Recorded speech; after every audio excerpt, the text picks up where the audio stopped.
سال کے 12 مہینے ہیں، اربعۃ حرم، ان 12 مہینے میں 4 مہینے حرمت والے ہیں۔ ان حرمتوں والے مہینوں میں ایک مہینہ رجب کا مہینہ ہے، حرمت والا مہینہ۔ اللہ کے نبی صلی اللہ علیہ وسلم نے اس مہینے میں کیا دیکھا، کیا فرمایا ہے؟ تو صحیح سند کے ساتھ جو اللہ کے نبی سے بات ثابت ہے وہ یہ ہے کہ جب یہ مہینے کی آغاز اور ابتدا ہوتی تو آپ دعا فرماتے، اللہم بارک لنا فی رجب و شعبان و بلغنا رمضان۔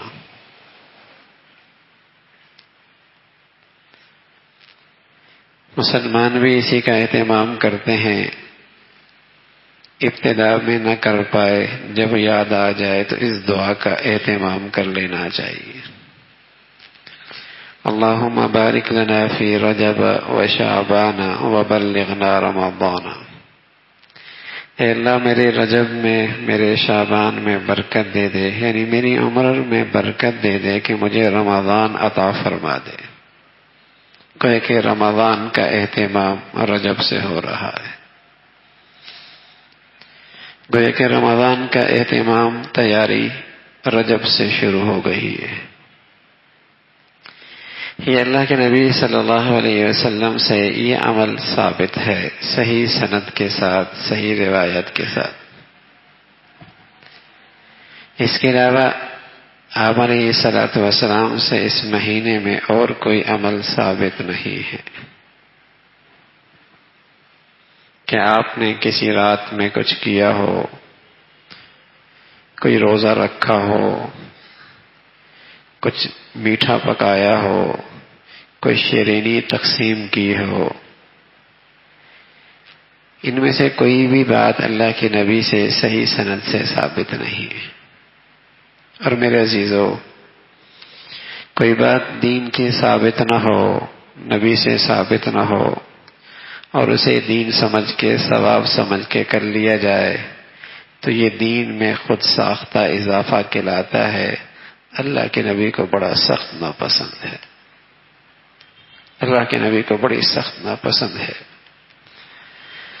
حضور علیہ الصلوۃ والسلام کے ساتھیوں کو آپ کی صحبت کی برکت سے دین کا یہی ذوق نصیب ہوا تھا، تو حضرت عمر رضی اللہ تعالیٰ عنہ 27ویں رجب کو باہر نکلتے اور ایک ایک آدمی سے پوچھتے روزہ تو نہیں ہے، اور پھر اسے اپنے سامنے کھلاتے پلاتے تاکہ سبق دیتے کہ کوئی چیز ایسی نہ ہو جو اس میں دین میں اضافے کا سبب بن سکے۔ اللہ کے نبی نے نہیں کیا، کوئی شخص اس کو تجویز کرے تو اللہ کے نبی کا دل بڑا دکھتا ہے۔ یہ دین میں وہ اضافہ ہے جسے اللہ کے نبی کبھی پسند نہیں فرماتے۔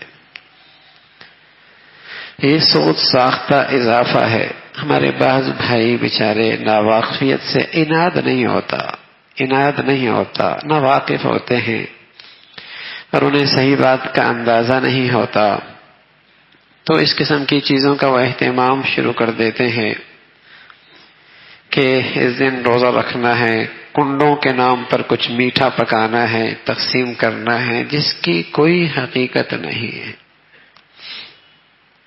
تو میرے عزیزو، اس ماہ رجب میں اللہ کے نبی صلی اللہ علیہ وسلم سے جو بات ثابت ہے وہ دعا ثابت ہے، اور رمضان کا اہتمام کا آغاز ثابت ہے۔ آپ علیہ الصلوۃ والسلام نے اس کا اہتمام کیا ہے۔ باقی آپ کی زندگی میں ایک کمال ہے جس کا کوئی انکار نہیں کر سکتا، جس کا کوئی انکار کوئی نہیں کر سکتا۔ وہ آپ کے کمالات میں سے ایک بڑا کمال ہے، اور وہ یہ ہے کہ اللہ نے آپ کو معراج کی دولت عطا فرمائی ہے۔ یہ آپ کا معجزہ ہے۔ یہ کس مہینے میں آیا؟